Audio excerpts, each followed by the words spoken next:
जय हिंद सभी साथियों को प्यार भरा नमस्कार। हम पढ़ रहे थे राजस्थान का भूगोल और राजस्थान में आज हमारा राजस्थान का भौतिक प्रदेश क्लास नंबर 11 पढ़ेंगे। बिल्कुल सिंपल सा है। आज जो है वो एक बात नोट करना आप, जो हम पढ़ रहे थे कल अरावली पर्वतमाला। अरावली पर्वतमाला में दो बातें ऐड कर लेना।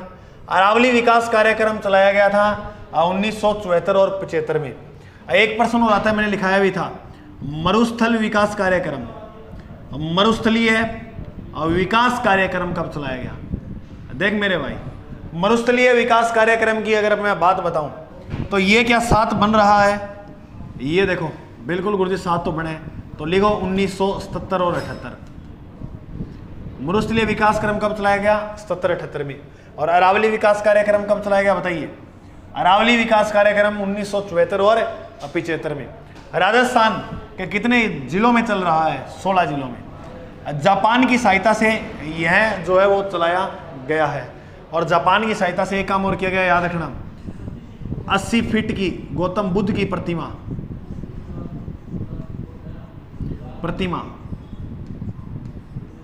जापानियों के द्वारा बिहार में लगाई गई। कहां पर? हीरे हमरा का बोलबो ना, कहां पर? ये बिहार में। याद रखना 120 उपखंडों में यह संचालित है। तो ये 3 बातें याद रखनी है। राजस्थान के 16 जिलों में जापान की सहायता से और 120 उपखंड है। अरावली वृक्षारोपण कार्यक्रम की मैं आपको बात बताऊं तो 1 अप्रैल 1992 कितने जिलों में चल रहा है? 10 जिलों के अंदर ये कार्यक्रम चल रहा है। बिल्कुल याद हो जाएगा, बिल्कुल हो जाएगा। कल क्या था कि मैं कमेंट पढ़ रहा था जिसमें मेरे पास पर्सनल एक मैसेज आया। उसमें कहा गया कि सर जीवन में बहुत संघर्ष है, बहुत दुख है सर, मन करता है कि एक बार तैयारी छोड़कर मैं कहीं काम लग जाऊं। देख मेरे भाई, अगर तू कोई भी तैयारी कर रहा है तो पहले तेरे अंदर ये ताकत होनी चाहिए कि तेरे सामने कोई भी दुख आए, कोई भी संघर्ष आए, इसे लड़ सके, ना कि भाग सके। भागते तो कायर हैं, युद्ध तो वीरों ने जीता है जो मैदान में खड़े हुए थे। इसीलिए अपने को कोई भी दुख, कोई भी संघर्ष आए, इसके लिए अरे भगवानों ने संघर्ष किया, हम इसके आगे क्या हो सकते हैं? भगवान राम ने 14 वर्ष का वनवास काटा था, तो हम क्या उनके आगे हैं? भगवानों ने यहां तक संघर्ष किया, तो भागो मत इससे, संघर्ष से लड़ो। बिल्कुल, द्वंद्व कहां तक पाला जाए, युद्ध कहां तक टाला जाए, तू भी राणा का वंशज फेंक जहां तक भाला जाए। तो वो चीज है। चलो,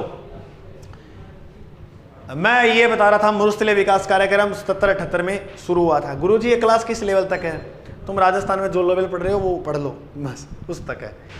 अच्छा, अब मेरी बात मेरे भाई ध्यान से सुनो। हम पढ़ रहे थे, अरावली को पढ़ लिया। अब जो हमारा नेक्स्ट पॉइंट है वो है पूर्वी मैदान। क्या है मेरे भाई? पूर्वी मैदान। ये पूर्वी मैदान का जो भाग है वो नदियों से मिलकर बना हुआ इस प्रकार से। ये यहां ये रहा,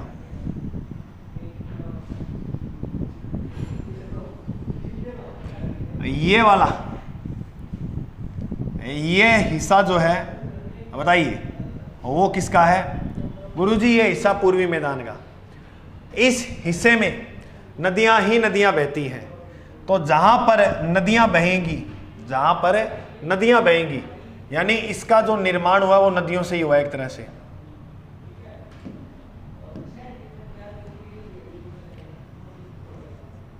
नदियों द्वारा निर्मित है।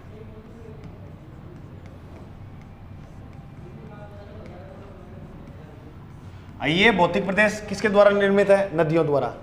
क्योंकि ये भौतिक जो प्रदेश है वह गंगा व यमुना दोआब क्षेत्र में आता है। यमुना दोआब क्षेत्र में आता है। कौन से दोआब क्षेत्र में आता है? गंगा और यमुना दोआब क्षेत्र में। एक बात और बताता हूं जानकारी के लिए। गुरुजी दोआब क्या है? समझो दोआब को। इस प्रकार से एक नदी गई गंगा और एक नदी गई यमुना। इसका ये जो बेल्ट है 2 नदियों के बीच का क्या कहलाता है? दोआब। ठीक है, बिल्कुल गुरुजी। अब याद रखना, जो भाग नदियों द्वारा निर्मित होगा, नदियों में क्या होता है? पानी, और पानी वाली जमीन होती है वो महंगी होती है। क्यों होती है?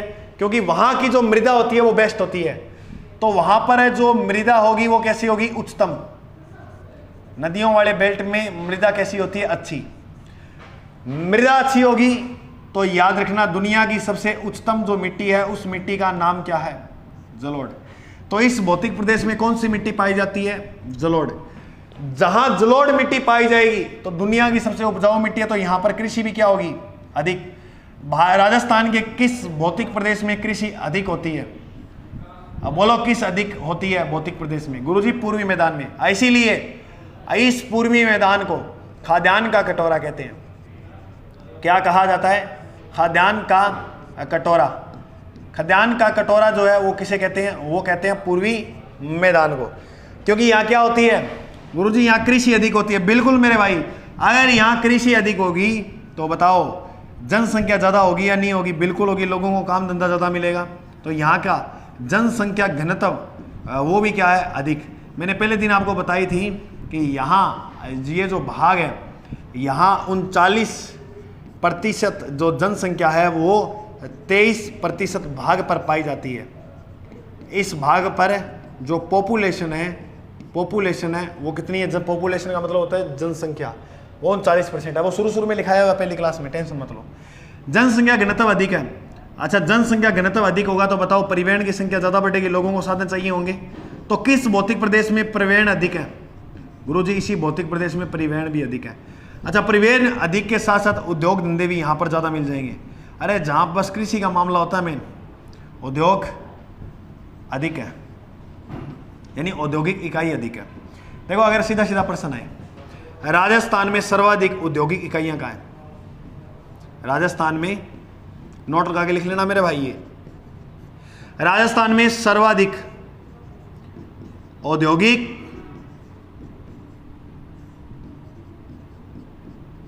इकाई, तो बोलो जयपुर।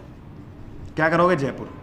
जब प्रश्न ये आए कि राजस्थान में सर्वाधिक बृहद औद्योगिक इकाई,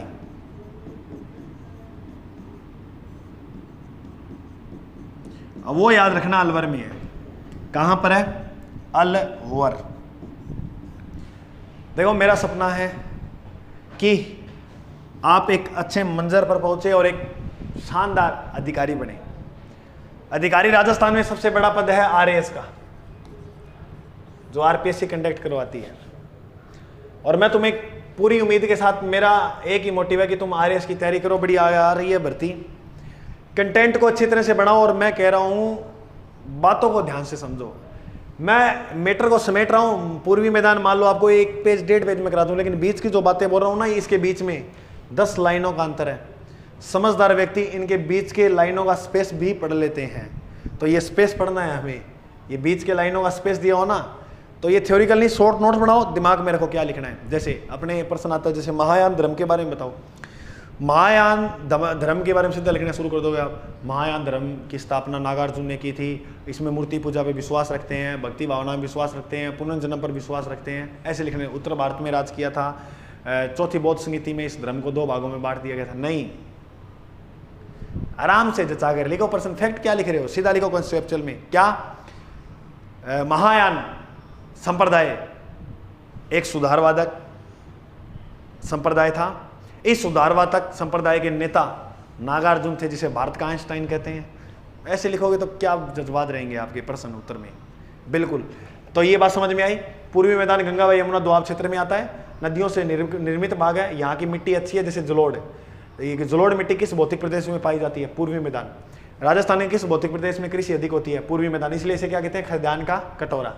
किस भौतिक प्रदेश की जनसंख्या घनत्व अधिक है? पूर्वी मैदान। परिवहन अधिक कहाँ है? पूर्वी मैदान। औद्योगिक धंधे अधिक कहाँ है?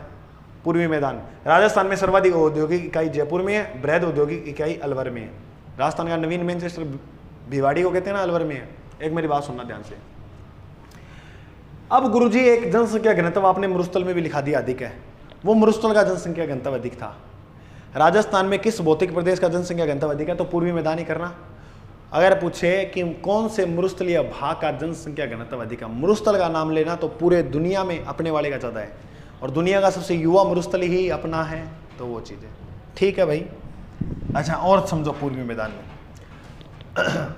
पूर्वी मैदान की प्रमुख नहर, दो नहरें याद कर लेना। एक तो भरतपुर नहर, भरतपुर नहर, और दूसरी गुड़गांव नहर। ये दो नहरें याद करना, इसकी प्रमुख नहरें हैं यहां इस भौतिक प्रदेश में। मतलब सर्वाधिक सिंचाई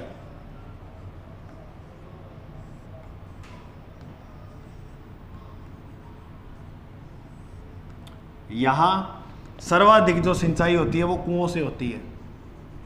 कहां से होती है? कुओं से। ये बात याद रख लेना। यहां सर्वाधिक जो सिंचाई होती है इस भौतिक प्रदेश में वो कहां से होती है? कुओं से। सिंचाई टॉपिक में बाकी पढ़ेंगे कौन कौन सी क्या कहानी है सारी। यहां इतनी बात याद रखना, सर्वाधिक सिंचाई जो होती है वो कहां से होती है? कुओं से। यहां पर जो वर्षा है, देखो जलवायु के अंदर वर्षा यहाँ 60 से 80 बताई जाती है, लेकिन इस भौतिक प्रदेश की एक आप ऐसे लिख लो, यहाँ पर 50 से लगभग 80 सेंटीमीटर तक हो जाती है वर्षा। 50 से 80 सेंटीमीटर तक जो वर्षा होती है वो कहाँ होती है? इसी मैदान के अंदर हो जाती है। ठीक है, ओके गुरुजी, ये बात समझ में आ गई। आगे तो बहुत अच्छी बात है। अब मैं आपको एक चीज बताता हूं, इसमें वो कंसेप्ट ध्यान से सुनना मेरे भाई। इस मैदान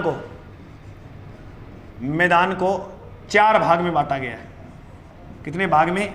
4 भाग में, जिसमें मैं यहां 4 भागों के नाम लिखूंगा। नंबर 1, 2, 3 और 4। 4 भाग को समझ लीजिएगा तो सबसे बेहतर हो ही जाएगा, कोई दिक्कत वाली बात नहीं है।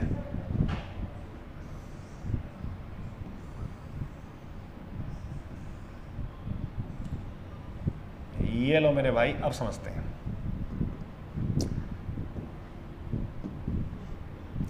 देखो, एक नदी यहां इस प्रकार से बहती है, ठीक है। एक नदी यहां से ऐसे बहती है,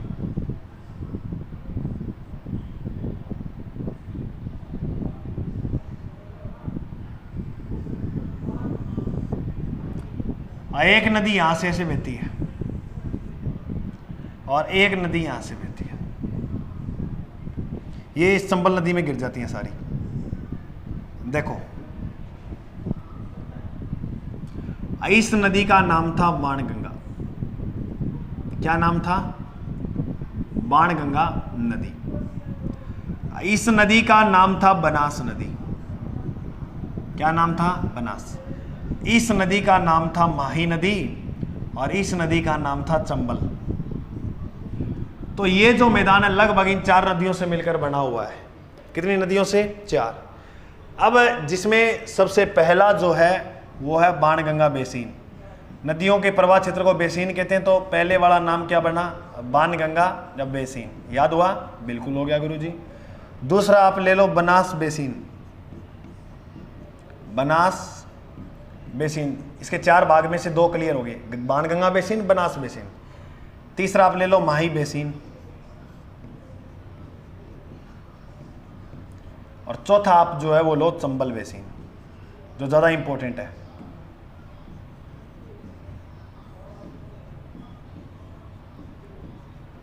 मेंस में प्रश्न इनके भी बन सकते हैं, कोई बड़ी बात नहीं है। मैं सबसे पहले आपको पढ़ा देता हूं बाणगंगा बेसिन।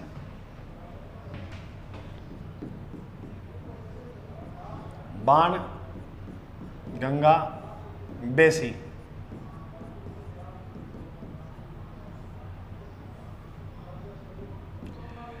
देखो इस प्रकार से एक पर्वत है, पर्वत का नाम है बैराट की पहाड़ी।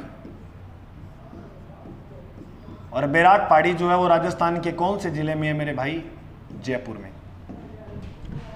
इस बैराट की पहाड़ी से एक नदी निकलती है और इस नदी का जो नाम है वो है बाणगंगा।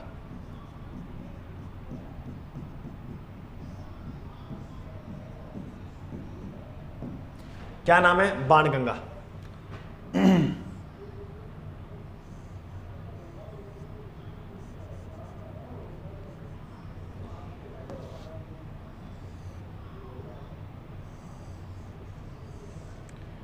तीर तो बन ठीक है भाई, जिसो बन गयो। ये तीर चला और ये तीर लगा बैराट की पहाड़ी में। तीर क्यों चला गुरुजी? अलग अलग कहानियां मिलती है मेरे भाई। कोई तो ये कहता है कि जो अर्जुन था, ये तीर किसने चलाया था? अर्जुन ने। इसलिए इसे अर्जुन की गंगा कहते हैं।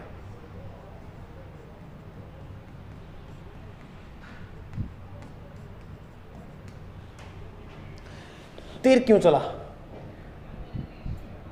महाभारत काल की बात है। महाभारत काल में आपको पता हो पांडवों को अज्ञातवास मिला था। बिल्कुल मिला था गुरुजी। पांडवों को जो अज्ञातवास मिला था वो 13 वर्ष का मिला था। गुरुजी अज्ञातवास क्या होता है?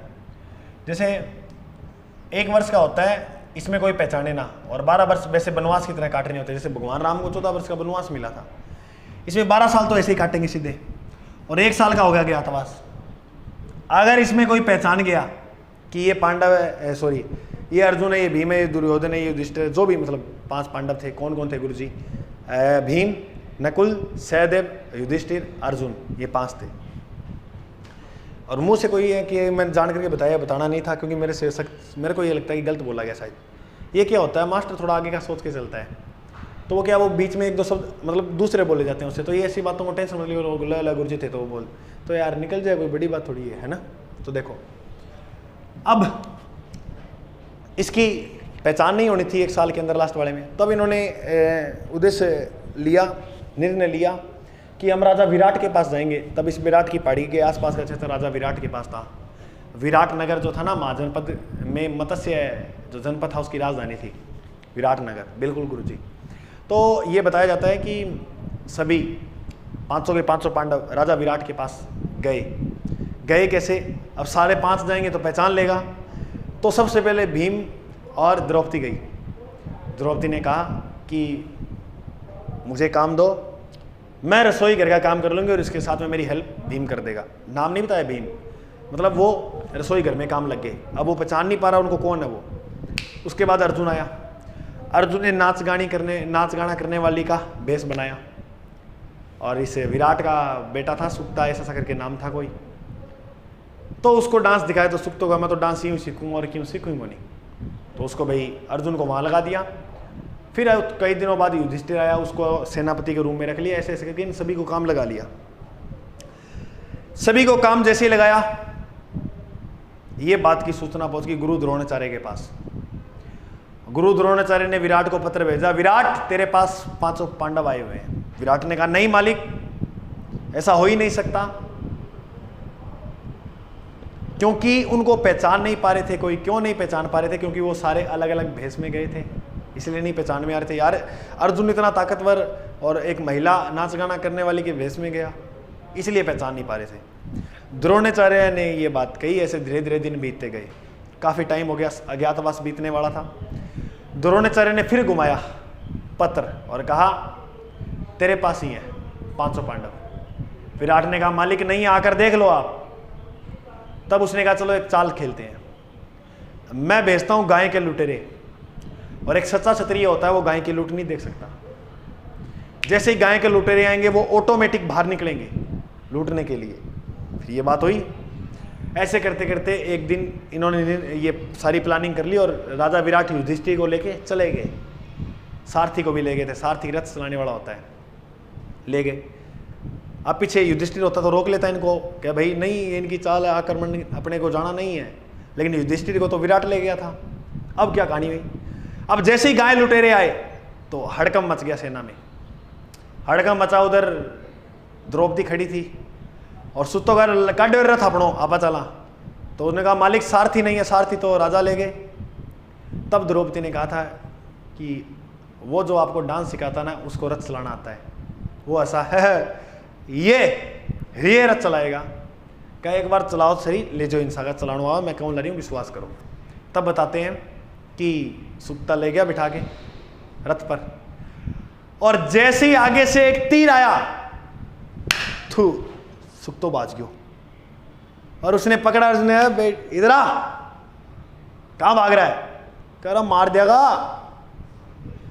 तब उसको अर्जुन ने कहा तू ज्यादा की ना कर, तू खाली ऐसे पंप मारता रहे, तीर का बाण का सा यहाँ कर रख, सारों को खत्म कर दूंगा मैं अकेला ही। तब बताते हैं जब अज्ञातवास में आए थे तो पांडवों ने अपने जो अस्त्र शस्त्र जो भी थे, बताते हैं अर्जुन ने अपने बाण को बरगद के पेड़ के ऊपर टांग दिया था और ये बोला, हे धनुष देवता, 1 साल के लिए मैं आपको यहाँ छोड़कर जा रहा हूँ, आंधी तूफान बारिश में झेलो, लेकिन मुझे माफ करना, मैं आपको कभी चलाऊंगा जब इसको शुद्ध कर लूंगा, उससे पहले मैं आपको चलाऊंगा नहीं। ये बात अर्जुन ने कही थी जब रखे थे अपने बाण वगैरह। अब इतनी मुसीबत आई तो अर्जुन ने ऊपर हाथ किया बरगद के पेड़ पे, तो बताते हैं बरगद का पेड़ ऊंचा हो गया। अर्जुन ने कहा ये क्या हुआ रे? फिर अर्जुन ने एक बार और हाथ किया, बरगद का पेड़ और ऊपर होगा। अर्जुन ने कहा, हे धनुष देवता, एक बार मेरे हाथ में विराजमान हो, मैं रियल में आपको शुद्ध करके चलाऊंगा। तब बताते हैं वो धनुष देवता अर्जुन के हाथ में आता है और पहला तीर अर्जुन ने जो मारा था, और वो मारा था इस बैराट की पहाड़ियों में जहां से एक नदी निकली, और इस नदी का नाम क्या था? बाणगंगा। इसलिए इस नदी को क्या कहते हैं? अर्जुन की गंगा, क्योंकि अर्जुन के तीर से निकली थी। पहला तीर वहां मारा, दूसरा तीर द्रोणाचार्य के कदमों में मारा। हे गुरुजन, मुझे आशीर्वाद दीजिए। द्रोणाचार्य के कदमों में जैसे ही तीर आया, द्रोणाचार्य को पता लगा अर्जुन वो रहा, पकड़ लो अर्जुन को, वहीं अर्जुन। ऐसे ऐसे करके ये कहानी हुई थी, क्योंकि दूसरा फिर उन्होंने ये किया था सारा काम, और लास्ट में बताते हैं पहचान लिए थे। 6-8 अष्टम को बात पता लगी थी और इनको 14 को अज्ञातवास पूरा होना था। तो ऐसे करके ये आगे पूरी कहानी आप पढ़ते हो, ठीक है। हाँ, तो यहाँ बैराट की पहाड़ी से जो नदी निकली वो बाणगंगा। एक प्रश्न और लिख लेना नोट, विराट नगर मत्स्य जनपद की राजधानी कौन सा था? मत्स्य जनपद की राजधानी, देखो अपने प्रश्न सही होने चाहिए, डजंट मैटर ये कहाँ की बात है। अरे जनपद की राजधानी थी, तो मत्स्य जनपद की राजधानी क्या था? विराट नगर। बाणगंगा बेसिन की ज़्यादा इंपॉर्टेंट खास बातें है कोनी, तो बस बाणगंगा बेसिन को अपाई तो ही बेल्ट याद करनी है कहानी बाणगंगा बेसिन की। और याद रखना इसमें एक जो बात याद करो तो, हाँ बस बाणगंगा की इतनी बात है, ज़्यादा है कोनी। मेन एक बात है, बाणगंगा को क्या कहते हैं? अर्जुन की गंगा।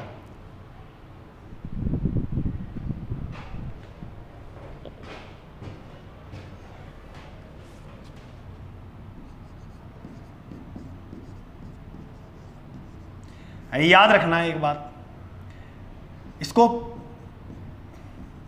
पेनी प्लेन किसने कहा था? इसको देख के हैरान हो गया था, ऐसी बात है। तो A.M. हेरोन ने कहा, क्या कहा दोस्तों? पेनी प्लेन कहा था। किसने? A.M. हेरोन ने। इसके बाद दूसरा जो है उसका नाम है बनास बेसिन। कोई खास बात नहीं है, इसे वन की आशा कहते हैं, ये वही बनास बेसिन है, वन की आशा। वन की आशा नदी कौन सी है? बनास। तीसरा जो है उसका नाम है माही बेसिन।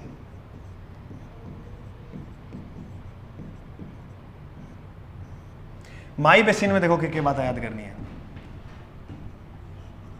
56 का मैदान यही बनता है,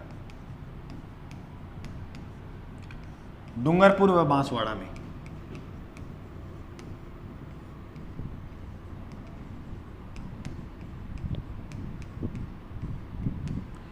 डूंगरपुर व बांसवाड़ा में कौन सा बनता है? 56 का मैदान। इसी को कहते हैं मेवल।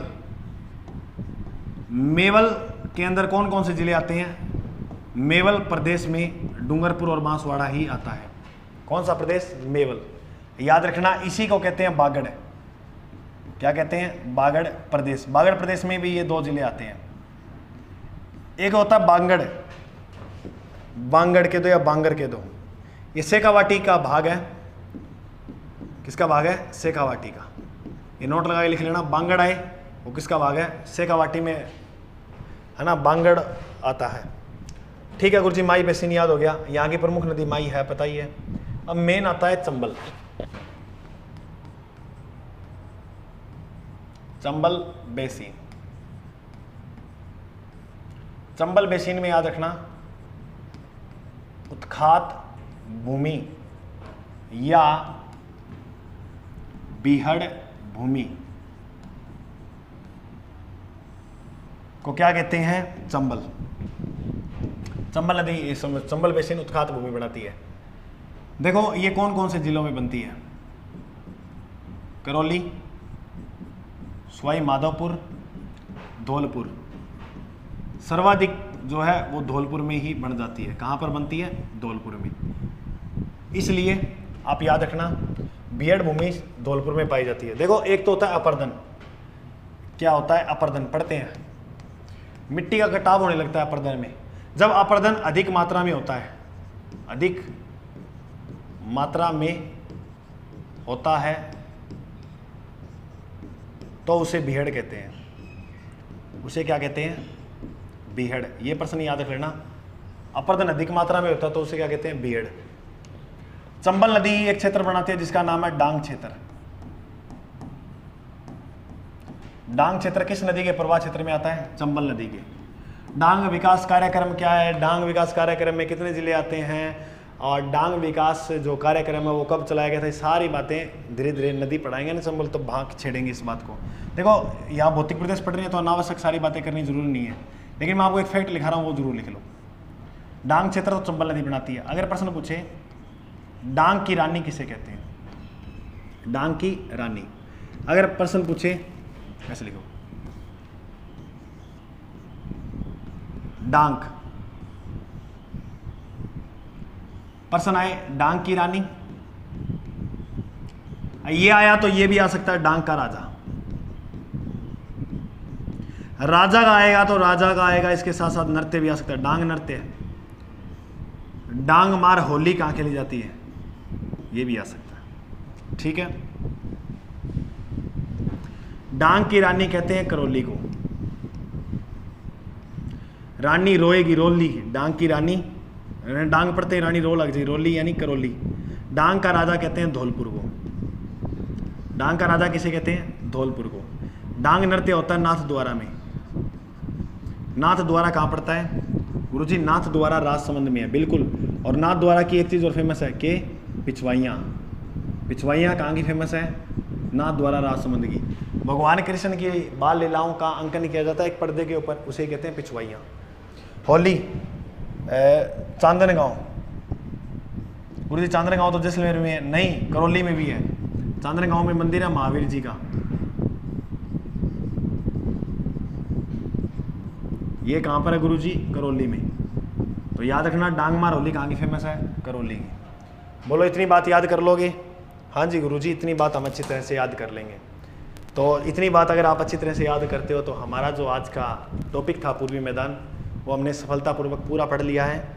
मैं उम्मीद करूँगा आपको अच्छा समझ में आया। समझ में आया तो मेरे भाई ये कमेंट कर दिया करो यार, अच्छा लगता है। और चैनल पे नए हो तो सब्सक्राइब कर लो, ये पूरी क्लास चलेगी। मैं फिर कह रहा हूँ, अगर आपको पूरी क्लासें नहीं मिले, जब GK by Ajay sir channel खोलो तो उसकी प्लेलिस्ट में जाओ, उसमें लिखा हुआ राजस्थान का भूगोल, सारी क्लासें मिल जाएंगी उसमें, कतई चिंता करने की ज़रूरत नहीं है। और भी क्लासेस पूरी निःशुल्क करवाई हुई है, अपने दयाल सर हैं, सतवीर सर हैं उन्होंने, तो वो क्लास भी आप देखो, अच्छे पढ़ा रहे हैं, बहुत मेहनत कर रहे हैं। ठीक है, तो मिलते हैं अगले भाग में। आज के लिए जय हिंद।